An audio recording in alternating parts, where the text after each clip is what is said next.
Mari kita menonton. Film dibuka memperlihatkan sekumpulan orang memburu Woody yang dijadikan sayembara. Tapi dalam sekejap ia menghilang bersama semburan air.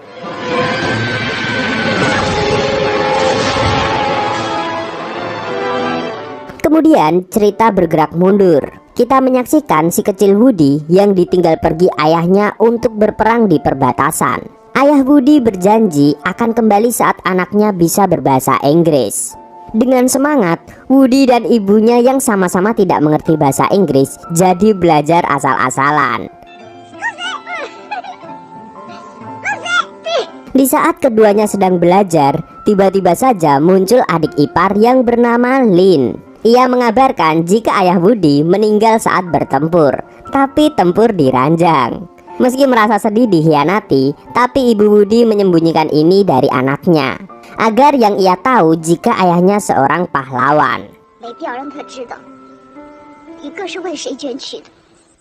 Bertahun-tahun berlalu, Woody tumbuh menjadi anak berbakti yang kerjanya menjadi tukang sepatu. Meski sangat menyukai ilmu bela diri, tapi ia tidak belajar karena ibunya tidak mengizinkan. Itulah kenapa Woody suka membaca komik jurus-jurus kungfu, termasuk kiatnya ngintip-ngintip komik edisi terbaru.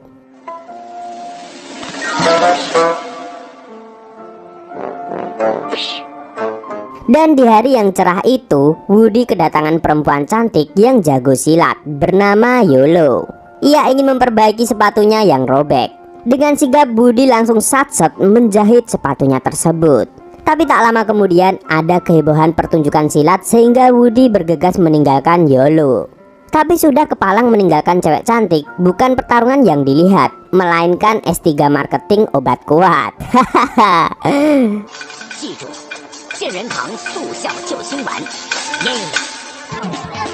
Kemudian Woody kembali berjumpa dengan Yolo saat tidak sengaja melihatnya bertarung dengan orang mesum bernama Tian Baguang. Alih-alih membantu, Woody malah dengan konyolnya melempar pedang yang menancap di kaki Yolo.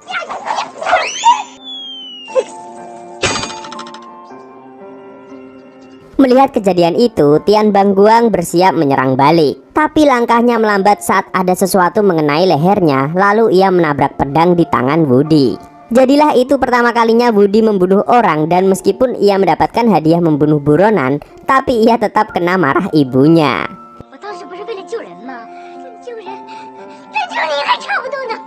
Dari situlah Woody ingin kabur dan mengembara ke gunung sekalian mengembalikan sepatu Yolo yang tertinggal.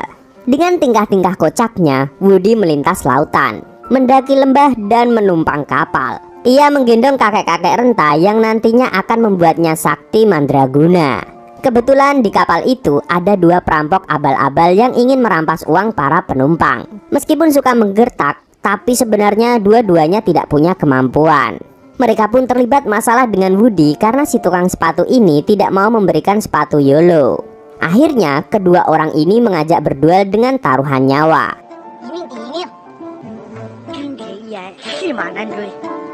Walaupun tidak bisa bertarung, tapi yang penting pede dulu ya kan. Woody pun bergaya meniru jurus yang dibacanya dari komik. Lalu ia terkejut sendiri melihat kemampuan kakinya yang bisa membuat musuh KO. Dan anehnya lagi, kekuatan Woody kian bertambah saat ada kacang-kacangan masuk ke tubuhnya. Tak diduga, kemenangan diraih Woody.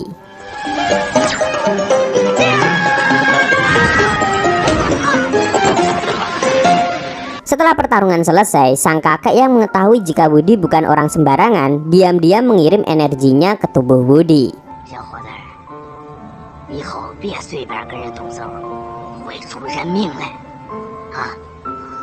Saat turun dari kapal, Woody mengembara sendirian dan sialnya bertemu dengan wanita yang ingin balas dendam karena Woody sudah membunuh Tian Baguang.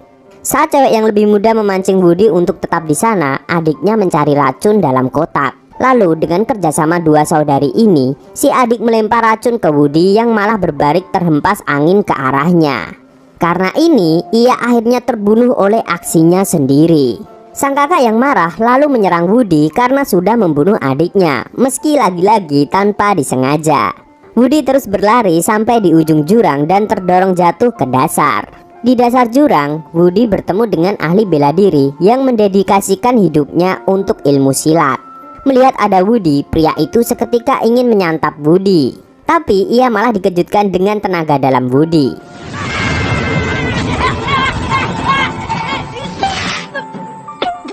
Secara jujur, Woody mengatakan jika ia tidak belajar kungfu. Lalu ia baru sadar tentang tenaga dalam yang diserapnya dari kakek di kapal.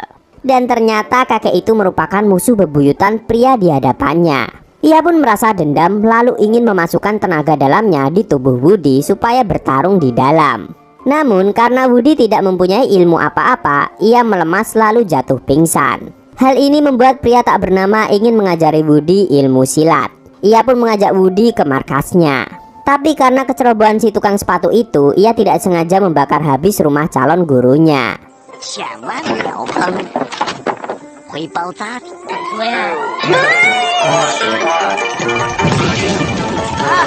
Dengan kemarahan berapi-api, pria itu melempar Woody ke udara sampai bisa kembali ke atas. Kemudian Woody melanjutkan perjalanan mencari Yolo. Lalu ia ditakdirkan bertemu lagi dengan cewek itu.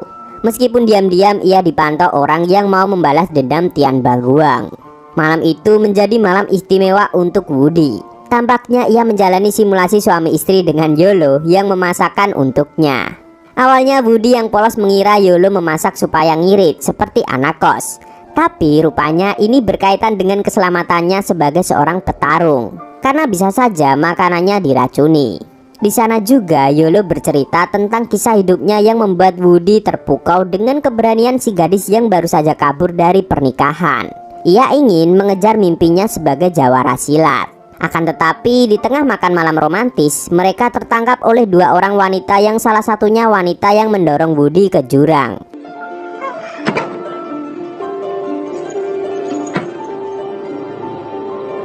Mereka disekap dan diikat lalu dipaksa meminum ramuan yang sudah dimantrai. Ramuan itu bisa membuat tenaga dalam Woody memberontak dalam tubuh dengan 1000 kali lipat kekuatan. Lalu membuat perutnya pun meledak. Tapi kembali keberuntungan untuk si tukang sepatu karena hasilnya sungguh zong. Tidak terjadi apa-apa pada tubuh Woody.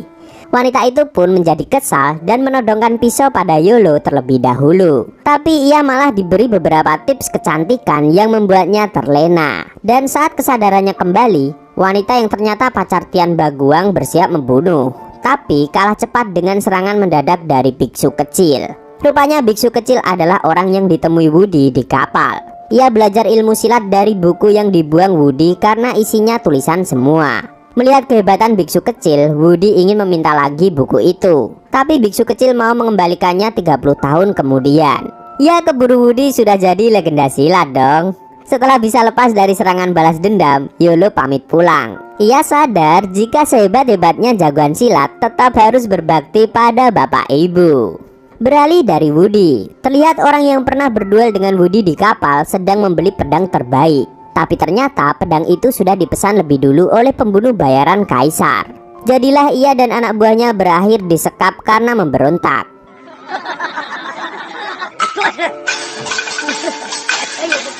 Dan kembali pada Woody, ia tidak sengaja melihat Yolo yang seharusnya tidak ada di sini. Tapi ia tetap mengejarnya sampai masuk dalam jebakan. Rupanya ini adalah siasat pembunuh bayaran kaisar untuk menangkap Woody.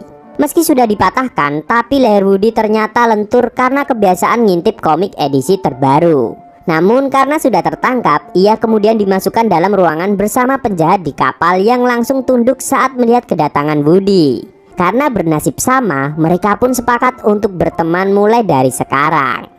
Sementara itu Yolo mendapat pesan ancaman untuk mengikuti turnamen silat jika tidak ingin Woody mati.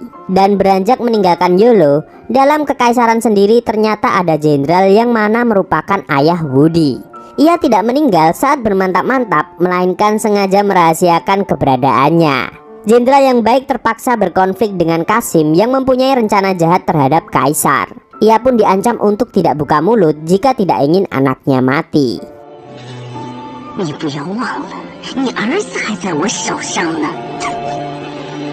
Dan hari turnamen silat pun tiba. Yolo mengerahkan kemampuannya melawan tombak raja berandal. Tapi saat ia akan kalah, pembunuh bayaran selalu sigap melancarkan aksi-aksi curang untuk membuatnya menang.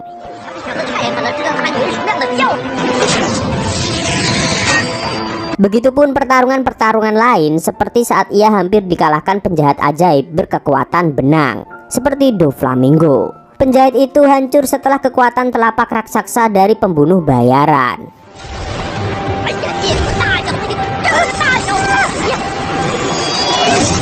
Rupanya strategi ini memang direncanakan pembunuh bayaran agar bertemu Yolo di pertandingan final. Beralih sejenak dari Yolo, Woody akhirnya berhasil lolos kabur bersama tahanan lain. Akan tetapi mereka terkena panah dari pemanah misterius. Di sana perampok itu meninggalkan pesan agar Woody meneruskan marga Dugu sebagai harta warisan keluarganya. Kiranya pasukan pemanah semakin mendekat dan barulah diketahui jika mereka para pembunuh yang mengikuti sayembara untuk membunuh Woody. Dan kita kembali ke adegan pertama film ini dibuka. Woody menghilang setelah semburan air. Sementara ayah Woody yang mengetahui anaknya menjadi buronan meratapi nasib buruk anaknya. Lalu kembali ke pertandingan. Tibalah saatnya Yolo melawan pembunuh bayaran Kaisar. Setelah menghipnotis Yolo, pembunuh itu berpura-pura mengalah. Ternyata siasat itu membuat Yolo berniat membunuh Kaisar.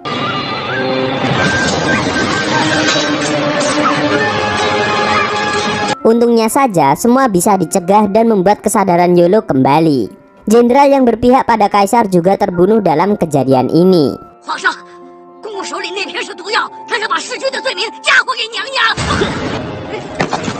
Usut punya usut, ini rencana kudeta dari Qasim atau pelayan kerajaan yang bekerja sama dengan pembunuh bayaran untuk menumbangkan kekuasaan Kaisar.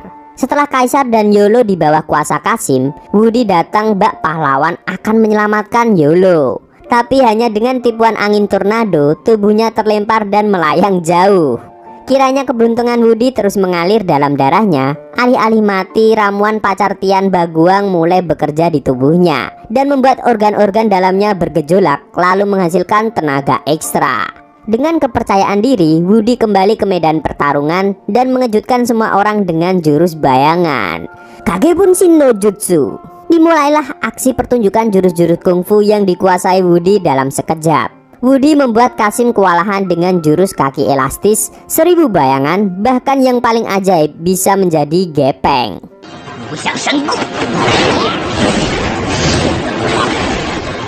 Puncaknya saat Qasim mengumpulkan seluruh senjata untuk menembus tubuh Woody dengan kekuatan angin, Woody lebih dulu membuat Qasim jatuh tak berdaya. Setelah berhasil mengalahkan Qasim yang ingin kudeta, Kaisar memberikan hadiah pada Woody. Tapi Woody hanya meminta agar Kaisar tidak memaksa untuk menikahi Yolo karena gadis itu belum mau menikah, melainkan ingin mengejar cita-citanya. Namun niat baik Woody dibantah Yolo yang bersedia untuk menikah dengan Kaisar. Tampaknya hal ini membuat Woody patah hati mendalam. Hatinya sungguh hancur berkeping-keping mengingat saat-saat indah bersama Yolo. Ia pergi mengembara tapi terus teringat Yolo. Hingga akhirnya gadis itu datang di hadapannya setelah lagi-lagi kabur dari pernikahan karena ia mencintai tukang sepatu yang menjahit sepatunya. Woody tidak bisa menahan air matanya dan mereka pun hidup bersama selamanya. Pak Camat kecantol kawat dan film pun tamat.